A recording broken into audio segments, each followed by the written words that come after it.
Bonjour à tous, merci d'être venus, merci d'être présents. L'observation en fait que nous faisons, c'est que pour les régies publicitaires, peut-être que je peux poser la question, commencer par ça. Combien d'entre vous travaillent dans une régie publicitaire, d'éditeur probablement, mais une régie publicitaire? Une, deux, trois, quatre personnes, d'accord. Les autres sont plutôt en fait chez l'éditeur, côté publisher, d'accord. Alors une remarque, c'est qu'en fait les pages qui sont réservées en fait à la publicité ont eu plutôt tendance à diminuer pour les régies publicitaires depuis ces dernières années, sous l'effet de pas mal de facteurs. Ça a commencé d'abord avec les adblocks. Donc les adblocks en fait ont réduit les pages monétisables d'un site. Et puis ensuite, ça a continué avec une stratégie d'abonnement de la part des éditeurs qui a conduit en fait à réserver une partie des pages, des articles aux abonnés. Et puis ça a continué avec le RGPD et la directive e-privacy qui ont amené en fait une demande de consentement qui n'est pas toujours facile de récupérer. Et si en fait c'est les pages non consenties, enfin les utilisateurs qui n'ont pas consenti peuvent être monétisés, ils peuvent être monétisés de façon bien moindre pour la régie publicitaire. Donc en fait c'est encore une perte pour la régie. Nous en fait on est parti de la partie abonnement de ce premier pilier, parce qu'en fait l'abonnement est absolument important pour les éditeurs et pour l'assurance d'avoir des revenus qui sont stables. Et on a commencé en fait à travailler avec les éditeurs sur une manière de combiner en fait les revenus publicitaires avec les revenus qui viennent pas qui viennent de l'abonnement, mais de la stratégie d'abonnement. Donc je vais commencer par vous parler en fait de ce sujet-là. C'est comment on peut combiner les deux, c'est-à-dire en fait comment est-ce que l'on peut avoir une stratégie d'abonnement, mais pour autant garder en fait une capacité en fait à monétiser les utilisateurs qui ne veulent pas s'abonner. Donc ça, c'était notre point de départ. Et à ce sujet-là, en fait, force est de constater que si vous prenez le meilleur des meilleurs en termes de génération d'abonnements, c'est le New York Times. Ils sont à 4% en fait de leur audience qui est abonnée et 96% qui n'est pas abonné aujourd'hui. Et donc, on voit bien en fait que l'abonnement, c'est une stratégie clé pour un éditeur, mais elle rencontre ses limites. Parce qu'en fait, on ne peut pas s'abonner à tout. Donc les utilisateurs vont sur plein de sites différents, ils ne peuvent pas s'abonner à tout. Et donc certains aiment particulièrement en fait, les articles qui sont proposés par un éditeur donné, mais ne s'abonnent pas. Peut-être aussi parce qu'ils sont déjà abonnés à autre chose et qu'ils ne peuvent pas s'abonner à 2, 3, 4, 10, 20 magazines ou 20 titres de presse différents. Donc on voit bien en fait que si je prends le New York Times, qui est le meilleur dans le domaine, 4% d'abonnés, la question qu'on peut se poser, c'est qu'est-ce qu'on fait avec les 96 autres pourcents? Et la réponse en fait un peu brutale, ce serait de dire on ne fait rien. C'est-à-dire qu'on ne leur donne pas accès et par conséquent, ils se débrouillent, ils vont voir ailleurs, ils vont chercher ailleurs. Ce qui n'est pas en fait une très bonne stratégie, parce que s'ils vont voir ailleurs, ils vont peut-être trouver des contenus qui vont les intéresser chez un autre site éditeur. Et demain, en fait, alors qu'ils pourraient potentiellement s'abonner, s'ils ne s'abonnent pas aujourd'hui, ils s'abonneront peut-être demain, eh bien, on pourrait les récupérer en fait demain. Mais s'ils ont découvert un autre site qu'ils trouvent intéressant, qui est gratuit, eh ben, on n'aura plus du tout de possibilité de les abonner. Donc, je pense en fait qu'il vaut mieux leur donner un accès en fait, aux articles, même si en fait, ces articles sont réservés aux abonnés. Alors, bien évidemment, pas dans la même quantité que quelqu'un qui est abonné, mais leur donner un accès en fait à des articles premium, parce que ça va continuer à les convaincre de la qualité en fait des articles qui sont proposés par l'éditeur, et à un moment donné en fait ça les fera basculer vers l'abonnement. Alors on va parler de ce sujet-là, et on va parler aussi des adblocks, et on va parler donc du consentement, et encore en fait une autre possibilité. Je vous présente rapidement ViewPay. ViewPay, c'est une AdTech, donc une société de technologie dédiée à la publicité et à la génération de revenus pour les éditeurs. Donc, c'est une société française et on existe depuis 10 ans. On travaille avec à peu près une centaine, entre 90 et 100 éditeurs de presse. Et donc, pour qui, en fait, on aide justement à générer des revenus qui sont issus de ce que vous allez voir dans un domaine très particulier qui est la publicité à la demande. On parle aussi de advert payment. Donc c'est un mot valise qui contient advertising et payment. Et donc l'advert payment, c'est de la publicité à la demande de l'internaute. Et vous allez voir que l'internaute peut être intéressé par la publicité. Je passe ça. Ben voilà, quelques titres de presse avec lesquels on travaille. Vous en reconnaissez. Vous connaissez peut-être notre système parce que il y a un Français sur deux qui utilise en fait ViewPay en France. Donc l'advert payment, je vous disais, c'est une manière de permettre à un utilisateur de payer avec de l'attention publicitaire. Donc le fait d'accorder son attention librement à un message publicitaire va être pour lui un moyen de paiement. Et de manière concrète, vous allez le voir tout de suite pour commencer dans le ViewPay Wall, et ensuite on verra en fait les autres. Donc allons-y dans le ViewPay Wall. Tout le monde a cette expérience ici, soit parce qu'il est du côté d'éditeur, soit parce qu'en fait, en tant qu'internaute, on a tous été confrontés à des paywalls. Et ces paywalls, en fait, sont assez frustrants. D'ailleurs, en fait, on parle de marketing de la frustration, qui pour moi, en fait, n'est pas un très bon départ, parce que si on commence par frustrer en fait ses prospects, c'est pas certain qu'ils finissent par nous aimer. Mais voilà, mais on parle de marketing de la frustration. En tout cas, en fait, je pense qu'il vous est arrivé à tous ici de vous retrouver à un moment donné à commencer à lire un article et de tomber sur ce qu'on appelle le paywall, qui va griser l'article, empêcher en fait la suite de la lecture, et qui va vous dire, souvent c'est vous avez lu 15% de l'article, pour lire la suite, abonnez-vous. On comprend l'intérêt de l'éditeur, mais comme je le disais tout à l'heure, c'est pas toujours en fait possible pour plein de raisons. Ça pose des problèmes pour les internautes. Et donc nous, on vient rajouter un bouton dans ce paywall qui existe, qui dit visionner une publicité vidéo pour débloquer 7 articles. Donc c'est une option, et vous voyez en fait cette notion d'advert payment, c'est de la publicité à la demande. C'est-à-dire que jamais une publicité ViewPay n'est servie à un utilisateur qui n'a pas réclamé une publicité. Et vous comprenez pourquoi il peut réclamer une publicité, parce qu'en l'occurrence, il voudrait lire la suite de l'article, et donc du coup, il comprend en fait que la publicité va permettre de financer ce que lui n'est pas soit en capacité, soit en volonté en fait de financer avec son argent à lui. Donc du coup, c'est une marque qui va lui offrir en fait son contenu. Donc s'il clique sur ce bouton, et je dis bien si, puisque c'est à la demande, donc on n'impose jamais rien, et il y a toujours des alternatives. Donc ici, il y a l'abonnement ou ViewPay. Ça peut être d'autres propositions, ça peut être l'inscription à la newsletter, ça peut être tout ce qu'on veut en fait, hein, en fonction de la stratégie d'éditeur.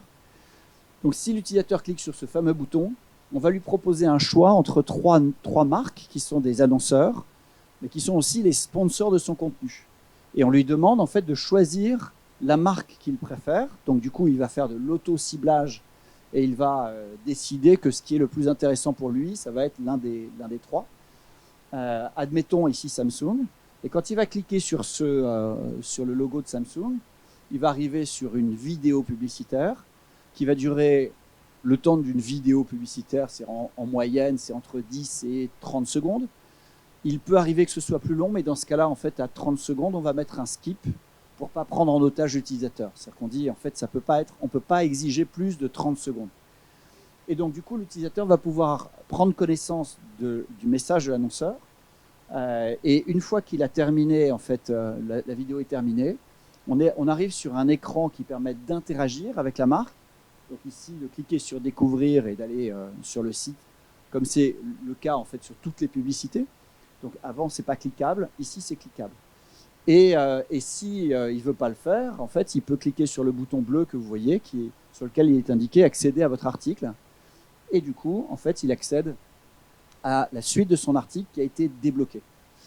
Donc ça, c'est vraiment en fait une stratégie qui est une stratégie complémentaire d'une stratégie d'abonnement. Qui, en règle générale, et c'est ce que nous recommandons, va s'inscrire dans le cadre d'un paywall dynamique. Donc, vous savez, un paywall, ce qu'on appelle un hard paywall, c'est un paywall qui propose toujours la même chose aux utilisateurs. Un paywall dynamique, c'est un paywall en fait qui va s'adapter selon un certain nombre de critères, et ça peut être simplement en fait la fréquence de consommation d'articles, et qui va dire, par exemple, je laisse l'utilisateur accéder à 3 articles. Mais s'il en consomme plus, dans ce cas-là, en fait, je ne vais plus lui proposer ViewPay, je vais lui proposer d'autres choses. Et encore une fois, tout ça, c'est la stratégie de l'éditeur. C'est l'éditeur qui décide à quelle fréquence il veut proposer ViewPay. Mais si je le laisse accéder en fait à des articles avec ViewPay 3 fois dans le mois, par exemple, ça va lui permettre de découvrir les contenus premium que moi, éditeur, je propose. Et donc, du coup, ça va lui donner de bonnes raisons potentiellement de s'abonner. Il peut avoir une idée en fait du titre et dire c'est un titre formidable, mais pas être encore convaincu. Le fait de consommer des articles qui sont réservés aux abonnés lui permet de voir ce qu'il obtient quand il est abonné. Une remarque, c'est que dans le cadre des propositions qui sont faites, là vous avez vu 3 publicités, on intègre aussi en fait des autopromotions pour l'éditeur qui vont mettre en avant en fait la qualité de l'abonnement. Qu'est-ce que c'est qu'un abonnement? Qu'est-ce qu'on obtient quand on est abonné? Qu'est-ce que ça coûte? Parce qu'en fait, on s'aperçoit que les internautes, la plupart du temps, n'ont pas une connaissance très précise de ce que contient l'abonnement. Et c'est un frein pour eux, en fait, à l'abonnement. Donc, en fait, on a plein de dispositifs, on pourra y revenir. Là, on est plus sur la partie monétisation, mais on a pas mal de dispositifs et de recommandations, en fait, sur la mise en place d'un paywall dynamique qui permettra donc d'alimenter, en fait, la stratégie d'abonnement. Donc là, ce que vous avez vu, c'est cette série, hein, c'est-à-dire je choisis une publicité, je regarde la vidéo publicitaire, j'ai un call to action derrière et je débloque mon article. Donc vous allez revoir en fait slide sur les autres offres que l'on propose. Juste quelques chiffres quand même sur l'advert payment. C'est la perception des internautes est excellente. Donc là, vous voyez ces chiffres, je ne vais pas vous les lire, mais intéressant quand même que les internautes considèrent que la solution est respectueuse de leur expérience de lecture. Hein, parce que la publicité est tout sauf ça habituellement. Elle est généralement, elle est intrusive, interruptive, et malheureusement, en fait, elle est beaucoup trop massive. Donc, avoir une perception qui est positive de la publicité, d'un système publicitaire, est assez exceptionnel. Alors, il y a pas mal de bénéfices pour les marques, qui fait en fait qu'on arrive à vendre très cher cette publicité, donc rémunérer les éditeurs juste à des montants qui sont hors normes par rapport à ce que fait le marché. Je vous passe ça parce que je vois que le temps passe. On est intégré dans les paywalls dynamiques du marché. Donc, vous connaissez sans doute en fait ceux-là, au moins les 2 premiers qui sont les 2 leaders en France, Piano étant l'acteur américain. Maintenant, en fait, d'autres choses qui sont importantes. Beaucoup d'utilisateurs ont des adblocks et ces adblocks empêchent le chargement des publicités. Donc avoir un adblock et aller sur votre site web, c'est comme si on allait au restaurant et qu'on sortait sans payer à la fin. Et en trouvant ça tout à fait normal. Donc il y a un problème économique sur ce sujet-là. Il se trouve, et je ne vous l'ai pas dit précédemment, mais il se trouve que ViewPay est whitelisté en fait, par les adblocks. C'est-à-dire que nous, même lorsqu'un utilisateur a un adblock, on peut passer. Pourquoi? Parce qu'on est à la demande. C'est-à-dire que si les adblocks bloquaient ViewPay, ils empêcheraient l'utilisateur de faire ce qu'il veut.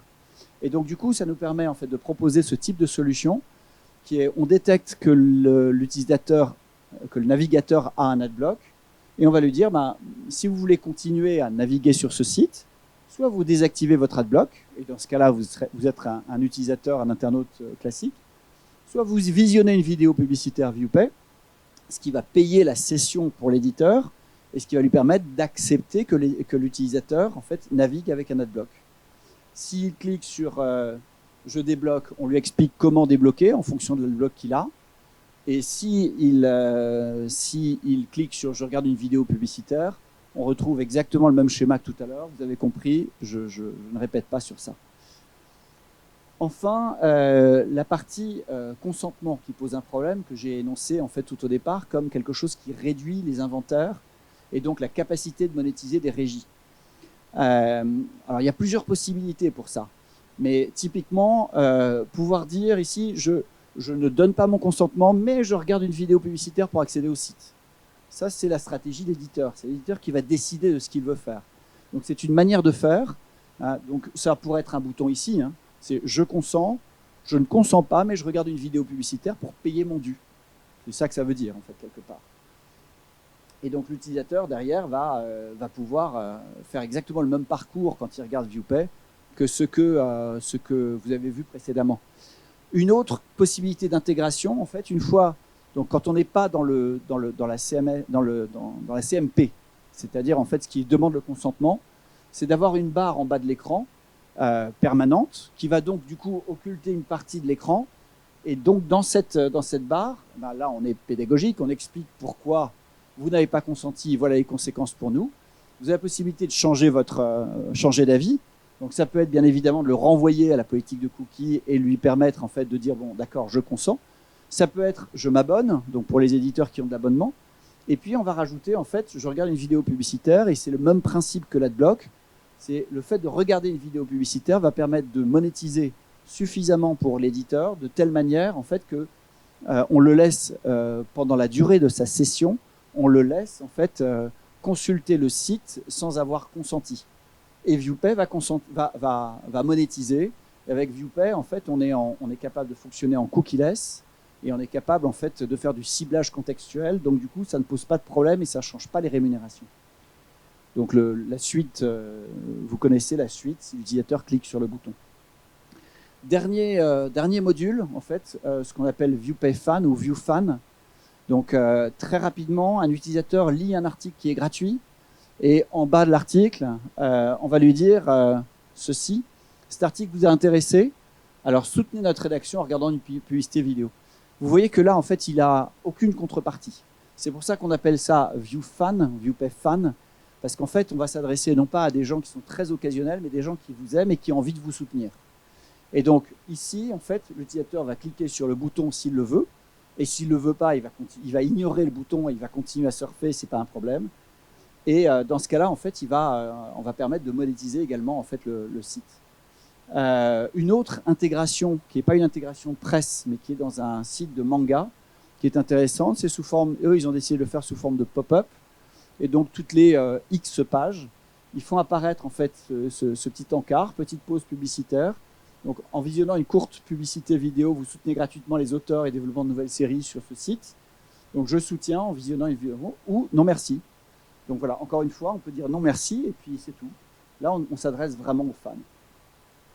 Voilà, en synthèse, on est sur un modèle qui est non intrusif, donc qui respecte le parcours des utilisateurs, non adbloqué, et en fait, chacune des solutions va avoir ses avantages particuliers.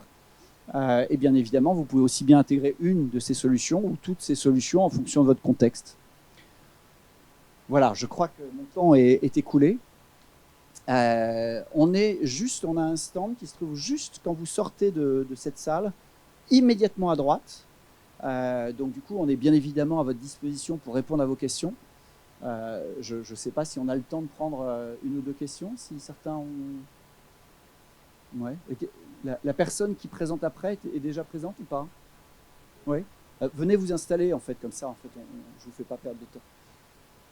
Est-ce que vous avez des questions autour de ce qu'on a vu? Oui, bonne question. Je vais vous passer le micro parce que, apparemment... Oui, ma question est simple, c'est comment vous rémunérez-vous? Oui, alors en fait, on a deux modèles économiques. Un modèle en fait, où on est régie. Vous avez compris qu'on est une adtech, c'est-à-dire qu'on a développé cette technologie spécifique. Et donc, on a aussi une régie publicitaire. Donc, du coup, on peut être la régie pour ce format-là, la régie de l'éditeur. Et dans ce cas-là, en fait, c'est un revenu cher classique que l'on fait. Nos éditeurs, en fait, avec notre solution, ils touchent en moyenne, ils touchent entre 30 et 40 euros du 1000, pour vous donner une idée. Donc, on vend très cher notre système parce qu'il est très efficace pour les annonceurs. L'autre modèle économique, c'est on fournit la technologie de telle manière en fait, que votre régie publicitaire puisse le vendre. Et bien évidemment, on va former votre régie publicitaire à la formation de ce modèle, qui est un modèle particulier, qui est vendu au CPV, pour qu'ils arrivent à en tirer le meilleur. Et dans ce cas-là, vous payez juste une licence de ViewPay, ce qui vous permet en fait, derrière de commercialiser vous-même. D'autres questions? Merci beaucoup. Est-ce qu'il y a une collecte de data autorisée, partagée? Parce que le choix des 3 vidéos à visionner, je vois qu'il y avait par exemple IT, voiture et autres. On peut l'exploiter derrière ou... Alors ça, c'est une très très bonne question.